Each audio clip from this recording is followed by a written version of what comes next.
Last night, the Baltimore Ravens played their first preseason game of the season. Let's talk about the biggest risers and fallers from that game. What's going on, everybody? Welcome back to TTB Ravens Media, bringing Ravens content every single day. And Ravens football is back. We've watched them play one preseason game. Unfortunately, it's now actually a 3-game losing streak in the preseason. But remember, preseason doesn't matter. The biggest thing is to talk about the players that surprised us the most, the players that disappointed. And we're going to be doing that throughout this week as we gear up for the second preseason game against the Atlanta Falcons. In the comment section down below, let me know your top 3 players that surprised you the most or improved their stock the most. And then also the worst 3, the players that you feel like, maybe they're not going to make the 53-man roster. Maybe they're not going to be able to contribute as much as I thought initially. But I'm going to go through my top 3. This isn't in any order. It's just going to be 3 players that I really liked and 3 players that I felt like were a little bit disappointing. First off, the one that I have to mention is, I got to say, Owen Wright. I was not expecting this. Owen Wright, undrafted running back out of Monmouth. I felt like, we had drafted Rasheen Ali, and that seemed like he's going to be the clear-cut RB4 and would start out as RB3 because of the injury to Keaton Mitchell. But Owen Wright came out. He was the RB1. He started the game. He was clearly the best running the football. He hit the hole the best. He had the best vision, fell forward the best, that did a good job after the catch. He was someone that in all aspects, including pass blocking, he picked up a blitz in a, just a great blitz pickup. And I was very surprised by that. I was not expecting to be, an Owen Wright truther, I guess you could call it, but I loved what I saw out of him. He definitely upped his draft stock. And I think if I looked at it right now for the 53-man roster, I would think Owen Wright gets that RB3 spot over Rasheen Ali and Chris Collier. Now, again, it can change.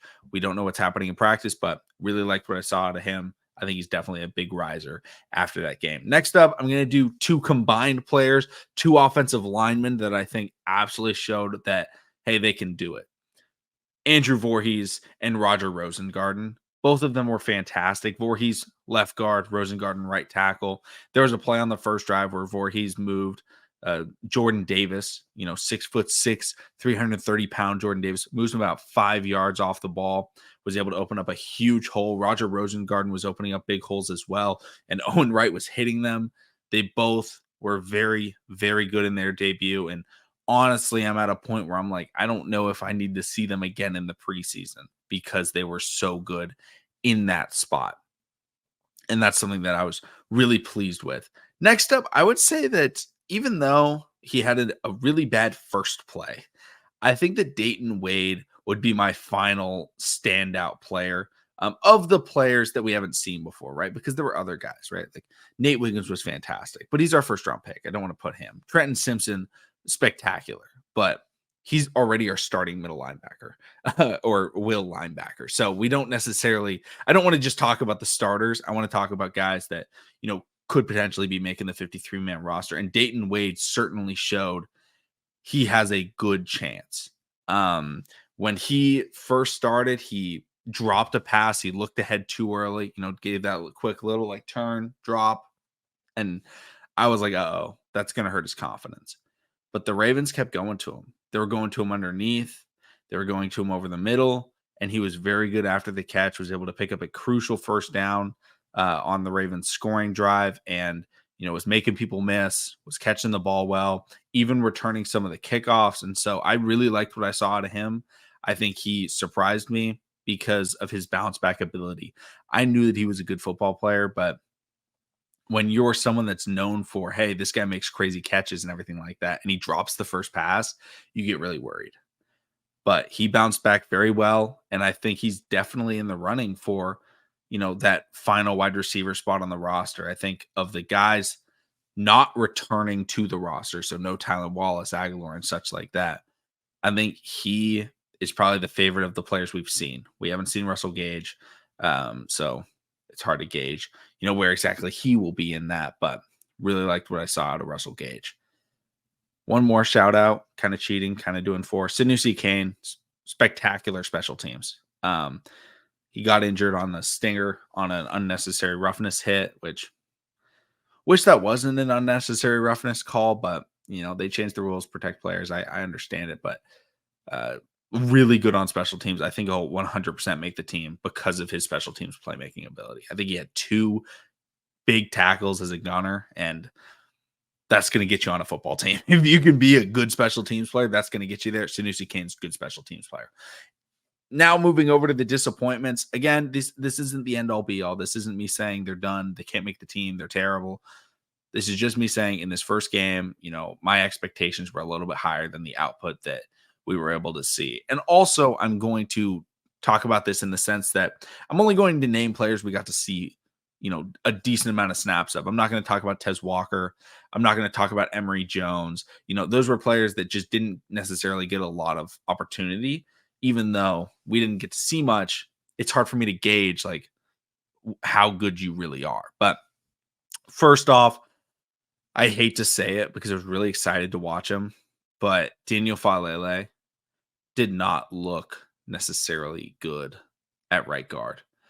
And I was hoping it would be a quick transition for him, but he still seemed too slow and was unable to get on pulling blocks. He wasn't able to get there, missed assignments. His hands aren't quick enough.